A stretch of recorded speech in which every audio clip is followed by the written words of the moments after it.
오늘 본문의 말씀은 시편 110편인데 다윗이 기록한 시예요. 다윗은 만왕의 왕이요 영원한 제사장이신 메시아 곧 그리스도께서 이제 장차 오셔서 이 사탄의 세계를 완전하게 제압하시고 메시아가 영원히 통치할 것을 예언하고 있는 시가 바로 시편 110편입니다. 오늘 본문에서 말씀은 새벽 이슬 같은 주의 청년, 새벽 이슬 같은 주의 청년이라는 제목으로 은혜를 나누겠습니다. 도시에 살아가는 사람들은 이 새벽 이슬이 무엇인지 잘 모를 것입니다. 왜? 이 도시는 빌딩 숲으로 이렇게 쫙 우거져 있고 수많은 자동차 또 공장 매연 이런 것들로 인해서 대기가 오염이 되어 있기 때문에 이슬이 내리지는 않아요.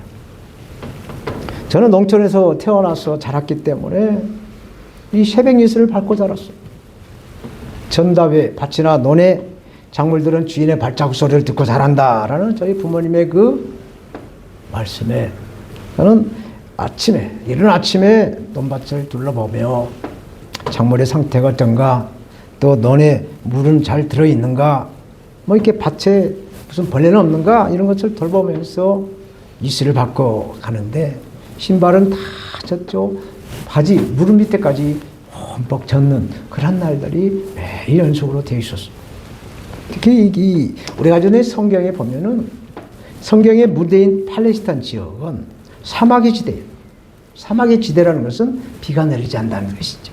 그래서 비가 내리지 않기 때문에 나무도 없고 풀도 없습니다. 그러나 거의 비가 내리지 않는 그런 곳에 낮에는 섭씨 50도를 육박하는 뜨거운 장렬하는 태양열이 비쳐서 그나마 조금씩 자라나는 식물들이 밤에 그 이슬을 맞지 않고서는 살 수가 없어. 그래서 밤에 그 이슬이 생명의 저축되는 거예요. 그래서 24절기 우리나라에도 보면은 백로라는 절기가 있어요. 백로가 지나가고 또 한로가 있고 그러는데 백로 때가 되면 항상 9월 정도 돼요. 9월 정도 되면은 새벽 이슬이 이제 벼 잎사귀 끝에 동그랗게 맺어가지고 아침에 그 태양이 쫙 비춰면 그 빛에 이슬이 막 영롱한 빛을 발하는 것을 보게 되죠. 이렇게 새벽 이슬 같은 하나님의 영롱한 빛을 발하시는 우리 복된 하나님의 사람들 다 되될 줄 믿습니다.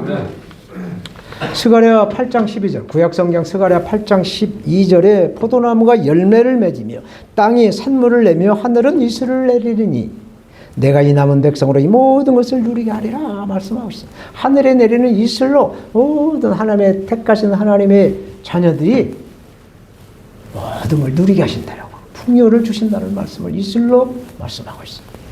새벽 이슬 같은 이 청년은 온 세상에 꽃이 피고 향기를 발해서 열매를 맺고 또 복되게 하는 창조적인 사람들을 말하고 있어요. 그래서 오늘 본문에 그 청년의 비밀을 말씀해 주고 있습니다.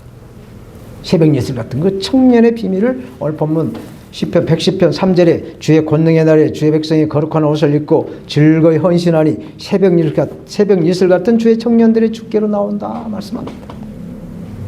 이 본문의 말씀에 주께 새벽 이슬 같은 청년이라는 비밀에 영광을 드리는 말씀이 숨어 있어. 비밀이 들어 있어. 새벽 이슬 같은 청년이 과연 어떠한 사람이 새벽 이슬 같은 청년일까? 저처럼 너는 내 우편에 앉아라 말씀하고 있어. 왼편에 앉으라고 않고 우편에 앉으라고 말씀을 합니다. 1절 여호와께서 내 주에게 말씀하시기를 내가 내 원수로 내 발등상 되게 하기까지 너는 내 우편에 앉으라 하셨도다. 오른쪽에 항상 앉으라고 말씀하고 있어. 여호와께서 내 주에게 이 말씀은 다윗에 주신 그리스도 예수님을 말하는 거예요. 그래서 마가복음 12장 36절에 예수님이 이 스가랴 오늘 본문 110편 1절 말씀을 인용하고 있어요. 다윗이 성령에 감동하여 친히 말하되 주께서 내 주께 이르시되 내가 네 원수를 네 발 아래 둘 때까지 내 우편에 앉았으라 하셨도다. 예수님도 내 주께라는 것은 하나님을 말하는 거예요. 아버지를 말하는 거예요. 그러니까 예수님이 이 말씀을 인용하신 거예요. 요즘 우리나라는 좌와 또 우의 이념의 갈등으로 아주 최고조의 체제의 전쟁을 벌여서 쫙 갈라져 있어. 동과 서가 나눠지듯이, 남쪽과 서쪽이 나눠지듯이 이렇게 이념의 갈등으로 나눠져 있습니다. 좌와 우의 분열의 영이 우리나라에 붙어서 기생한 것은 어제 오늘이 아니에요. 상당한 역사를 가지고 있습니다. 오늘날 특별히 북한의 김일성이 공작한 결과 법조계, 언론계, 학계, 심지어 국방을 책임지는 그러한 기관에까지 포섭이 되어서 좌파들이 양지로 나와서 왕성한 활동을 하는 극치를 지금 보여주고 있습니다. 정교적 교육을 받고 기독교 내에서도 진보적인 신학교에서 배출된 목회자들이 상당수가 좌파와 연결되어 있습니다. 근데 성경은 왼쪽은 염소로 오른쪽은 양으로 분명하게 말씀하고 있습니다. 오른편은 복을 받는 자라고 말씀하시고 왼편은 저주를 받을 자들이다 라고 마태복음 25장 33절 이하에 쫙 말씀하고 있어요. 오늘 본문에도 내 우편에 앉으라고 말씀하고 있습니다. 사랑하는 여러분, 우리가 왼쪽에 앉아야 될 것입니까? 오른쪽에 앉아야 될 것입니까? 결정하시는 마음은 우리에게 자유주의가 있으므로 결단을 해야 될 줄 믿습니다. 보수주의 우파는 기존의 이 사회 질서를 유지하고 안정을 깨하는 전통을 가지죠. 그래서 변화나 개혁에 비교적 소극적이에요. 그러나 진보의 좌파는 기존의 전통적인 사상과 사회 질서를 개혁하고 또 변화를 시도하려는 그런 경향을 가지고 있습니다. 그래서 보수와 이 진보의 그 사상이 서로 이렇게 상생하는 구조로 발전하게 되면 그보다 더 좋은 안성맞춤이 될 것이 없을 것이죠. 보수와 진보, 미국 같은 경우에는 진보 계통의 대통령 또 보수의 계통의 대통령 이렇게 교대롭게 해가면서 미국을 발전해가는 걸 보는데 우리나라는 이 조합이 맞질 않아요. 왜? 저 인력이 지난 수요일날 말씀을 전한 목사님 북한에서 오셨는데 저 이 땅에 북한은 공산주의로 되어 있기 때문에 이 보수와 진보의 그 융합이 우리나라에서는 맞지 않아요. 이 옷이 맞지 않다라는 얘기입니다. 성경은 신명기 11장 29절에 축복과 저주를 말씀하고 있어요. 그리심산에서는 축복을 선포하고 에발산에서는 저주를 선포하라고 말씀하세요. 이 축복을 해야지 왜 저주까지 해야 되느냐 말씀을 하시는데 이치상으로 가서 보면 이 그리심산은 항상 햇빛이 잘 드는 동쪽 오른편에 있고 예루살렘 성전에서 봤을 때 또 에발산은 늘 그늘이 끼는 왼편에 있어요. 그래서 그리심산에서는 숲이 울창한 그런 반면에 또 에발산은 황폐한 바위산으로 되어 있어요. 그래서 에발산에서는 저주와 샘성, 그리심산에서는 축복이 넘쳐난다는 말씀입니다. 요즘 우리나라 정치가 좌와 우가 이념으로 분열하고 분명하게 나눠지니까 안보는 보수로, 경제는 진보다라고 말하는 사람이 있어요. 어떻게 보면 진리라고 말할 수 있어요. 그러나 우리나라는 또 예수 그리스도를 믿는 우리는 하나님 말씀에 따라 어린 양 예수 그리스도의 보좌에 앉으려고 할 때 항상 오른쪽에 있어야 될 줄로 믿습니다. 바른 쪽에 있어야 될 줄로 믿습니다. 말씀 안에 예수 그리스도 안에 있어야 될 줄로 믿습니다. 1절에 네 원수로 내 발등상 되게 하기까지 이 말씀은 예수 그리스도께서 사단의 세력을 발로 밟는 발판이 될 때까지 사단을 완전히 정복할 때까지 그 시기를 말씀해 주고 있어요. 2절 여호와께서 시온에서부터 주의 권능의 홀을, 여기서 홀이라는 말은 여러분들 가지고 있는 개혁개정역에는 지휘봉을, 요즘 우리가 이 말씀을 해석할 때는 보혜사 성령을 내어 보내시리니 주는 원수 중에서 다스리소서라고 기도를 하십니다. 시온에서부터는 예루살렘에서부터 주는 주의 권능의 지휘봉을 보내 예수 그리스도께서 사탄의 마귀를 밟아 버리소서라고 간절하게 소망의 기도를 하고 있는 말씀입니다. 이것은 신약의 예수 그리스도께서 복음의 성령으로, 예수 그리스도의 복음의 성령으로 온 천하에 전파되는 것을 다윗은 2000년 전에 4천년 전에 예언하고 있는 것이죠. 예수님 오시기 2000년 전 다윗은 시편을 기록할 때 4천년 전에 예언하고 있는 거예요. 오직 성령이 우리에게 임하시면 우리가 권능을 받고 예루살렘과 온 유대와 사마리아와 땅끝까지 이르러 우리 또 예수 그리스도의 증인이 우리는 되어야 될 줄로 믿습니다. 그래서 우리 아버지 하나님께 영광의 사람, 믿음의 사람, 권능의 사람으로 영광을 드려야 될 것입니다. 두 번째로 새벽 예술 같은 청년이 되려면 성령이 충만해야 된다라고 말씀하고 있어요. 성령이 충만해야 새벽 예술 같은 주의 청년이 된다는 말씀이 있어요. 오늘 본문 3절에 주의 권능의 날, 권능의 날, 이 말이 바로 오순절 성령 강림을 예언하는 말씀이에요. 바로 이날에 새벽 예술 같은 주의 청년들이 나온다는 말씀입니다. 어떻게 해야 새벽 예술 같은 청년이 우리가 될까? 예수님은 요한복음에 니고데모에게 말합니다. 거듭나야 하나님 나라에 볼 수가 있다라고 말해요. 거듭나야 천국에 들어간다라고 말씀을 합니다. 니고데모가 예수님의 말씀을 듣고 밤에 유대교 지도자인 니고데모는 사람들이 눈에 띄지 않게 한밤중에 예수님에게 찾아가서 질문을 하는데 어떻게 해야 구원을 받느냐고 물어봤을 때 물과 성령으로 나지 않으면 거듭나지 못한다 라고 말했어요. 그러면 내가 다시 모태에 들어가서 다시 나와야 거듭나느냐? 아니야. 물과 성령으로 거듭나야 천국에 들어간다 라는 말씀하셨어요. 여기서 물이라는 것은 생수의 강이신 예수 그리스도세요. 그래서 물이신 생수의 강이신 예수 그리스도를 믿어야 구원을 받는 하나님의 백성이 된다라는 말씀으로 하고 있는 것이죠. 그래서 이 100세 시대에 청년으로 푸른 나무처럼 우리가 살려고 한다면 성령의 충만함을 받아야 될 줄 믿습니다. 성령을 받아서 성령의 이끌림으로 살아가. 내 의지로, 내 노력으로, 내 경험으로, 내 자유의지로 살아가는 것이 아니라 내 모든 경험과 지식은 다 내려놓으시고 성령님이 이끌리심으로 움직여야 주의 청년처럼, 새벽 예술 맞는 청년처럼 하나님의 자녀가 된다는 말씀이세요. 고린도후서 4장 16절에 우리가 낙심하지 아니하노니 겉사람은 후패하나 우리의 속은 날로 날로 새롭다라고 말씀하죠. 속사람이 변화되어진다는 말씀을 하고 있죠. 성령으로 변화되어가는 모습을 사도 바울은 기록하고 있는 것이죠. 우리의 속사람은 새벽 예술 같은 이 갈렙처럼 우리는 살아가야 될 줄로 믿습니다. 구약의 여호수아서에 보면 갈렙이 나오는데 여호수아서 14장 10절에서 12절에 오늘 내가 85세로 돼 모세가 나를 보내던 날과 같이 오늘도 내가 여전히 강건하니 내 힘이 그때나 지금이나 같아서 싸움이나 추림에 감당할 수 있으니 그날에 여호와께서 말씀하신 이 산지를 지금 내게 주소서라고 여호수아에게 갈렙이 요청하는 말이에요.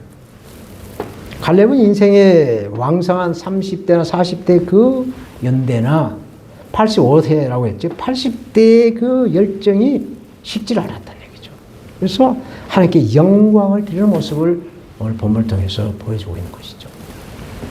우리들도 무엇을 먹거나 또 마시거나 어떤 일을 하셔도 하나님 앞에 영광을 드리는 그러한 삶을 살아갈 수 있도록 분별해서 영광이 되느냐, 영광이 되지 않느냐 이것을 구분해서 살아가야 될 줄로 믿습니다.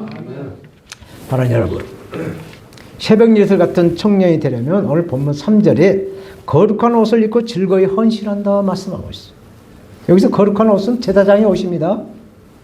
출애굽기 28장 2절에 아론의 자손들은 다 제사장으로서 거룩한 옷을 입어야 했어요.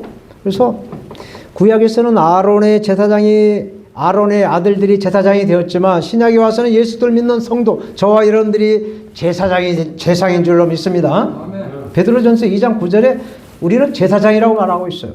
제가 인생 나이 50대에 하나님께서 불러서 이제 선지동산 신학교에서 이제 공부를 하고 있는데 하나님께서 이 말씀을 메모하러 주셨어요.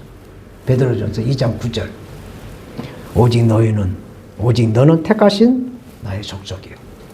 왕 같은 제사장이요. 거룩한 나라요 그의 소유된 백성이니 이는 너희를 어두운 데서 불러내어 그 귀한 빛에 들어가신 그의 귀한 빛에 들어가게 하신 자의 아름다운 덕을 선전하기 위해서 나를 불렀다라고 말씀하고 있어요. 그래서 예수 그리스도를 우리는 선전하기 위해서 제사장이 된 줄로 믿습니다. 하나님의 자녀들 우리 모두가 제사장처럼 날마다 즐겁게 하나님을 섬기시고 또 기도하시면 새벽 예술 같은 청년이 된다라는 말씀이에요. 아멘. 그래서 날마다 말씀을 보시고 또 기도를 하시고 또 찬양을 하시고 전도를 하시고 선교를 하게 되면 새벽 예술처럼 영롱한 청년의 건강과 영성을 우리는 소유할 줄로 믿습니다. 이슬은 밤에 내리나요? 낮에 내리나요? 한 밤에 아주 고요할 때 내리죠. 구름이 끼거나 바람이 부는 날은 이슬이 내리지 않습니다. 이것은 뭘 의미하느냐? 성도는 마음이 안정되고 고요할 때 하나님의 음성을 들을 수가 있다는 이야기입니다. 육의 소리, 마귀의 소리들은 요란해요. 그래서 우리 마음을 막 여동을 칩니다. 하룻밤에 기와집을 지었다가 부셨다가 여동을 치게 하는 거죠. 그래서 우리 심령이 고단합니다. 우리의 영혼의 갈등을 일으켜요. 그래서 갈등이 일어나요. 갈등. 직갈자와 등나무 등자. 이 한자로 직갈자, 등나무 등자를 찾아보니까 나무 목변이 없어요. 그 얘기는 뭐냐? 넝쿨이라는 얘기예요. 그래서 어떠한 물체를 휘어 감아서 자라는 나무들이 등나무나 칡이라는 얘기입니다. 그래서 칡과 등나무는 어떤 나무를 휘감고 있는데 서로 반대로 돌아가면서 감는다라고 해서 갈등이라고 말하죠. 이 이야기는 성경의 하나님의 말씀, 하나님의 뜻과 육적인 우리의 뜻이 서로 다르다는 것을 갈등한다는 얘기죠. 그래서 이것을 맞춰보려고 귀중한 시간을 헛되게 보내고 또 참된 예배 시간에도 이 생각 저 생각 이렇게 번민을 하면서 할 말씀을 듣지 못하게 하는 것, 이것이 바로 사단의 공략이다라는 것을 느끼시고 이렇게 잡생각이 자꾸 나고 이럴까 저럴까 자꾸 번민이 되게 되면 나사렛 예수 그리스도 이름으로 잠잠하라, 사탄은 물러가라, 잠잠할지어다 라고 선포하면서 마음을 다스려야 될 줄로 믿습니다. 아멘. 전도서 11장 10절에 그런즉 근심으로 내 마음에서 떠나게 하며 악으로 내 마음에서 물러가게 하라. 어릴 때와 청년의 때가 다 헛되다 말씀하고 있어요. 새벽 예술 같은 주의 청년은 성령으로 거듭나 세상의 빛을 발하는 하나님의 사람을 오늘 본문에서 말씀하고 있어요. 그래서 모든 속세를 떠나서 하나님의 권능, 성령으로 정말서 하나님 앞에 풍성한 은혜를 받아들이고 하나님께 영광을 돌리는 사람이 주의 청년으로서 있을 만한 주의 청년이라는 것을 말씀하는 겁니다. 그래서 오늘 본문에 이슬 같은 주의 청년이 되려면 어떻게 되는가? 방법론까지 말씀하고 있어요. 주의 뜻은 오른쪽에 서야 된다는 얘기입니다. 항상 바른 편에, 오른편에 서야 된다는 얘기예요. 왼편에 서게 되면 하나님 받지 않는다는 얘기입니다. 그래서 오른편에서 하나님의 말씀을 더하지도 빼지도 않는 정도를 지켜가는 것이 새벽 예술 같은 주의 청년이라는 것을 말씀하고 있습니다. 이 정도, 바른 길로 가려고 한다면 주의 권능이라고 말씀했는데 이 권능은 두나미스라고 하는 헬라어인데 이 헬라어 두나미스에서 다이너마이트가 나왔어요. 파괴력이 엄청난 능력을 가지고 있는 게 두나미스예요. 성령의 권능이 이런 파괴력을 가지고 있습니다. 그래서 두나미스와 같은 성령을 충만히 받아야 성령의 지배를 받아서 하나님께 영광을 드릴 수가 있다라는 말씀이습니다. 고린도전서 2장 10절에 오직 하나님이 성령으로 이것을 우리에게 보이셨으니 성령은 모든 것 곧 하나님의 깊은 것이라도 통달하신다 말씀하고 있어요. 사람의 마음속에 있는 깊은 것들 성령으로 알게 하고 땅속에 있는 모든 지하수도 성령으로 깊은 곳에서도 그 지하수가 있는지 폐수가 있는지 알게 하신다는 뜻이에요. 그러므로 우리는 보혜사 성령으로 새벽 예술 같은 주의 청년이 되시기를 부활하셔서 항상 우리와 함께 하신 예수 그리스도 이름으로 축원드립니다. 하나님 감사합니다. 부족한 정의 아버지 새벽 예술 같은 주의 청년의 제목으로 말씀을 대언했습니다.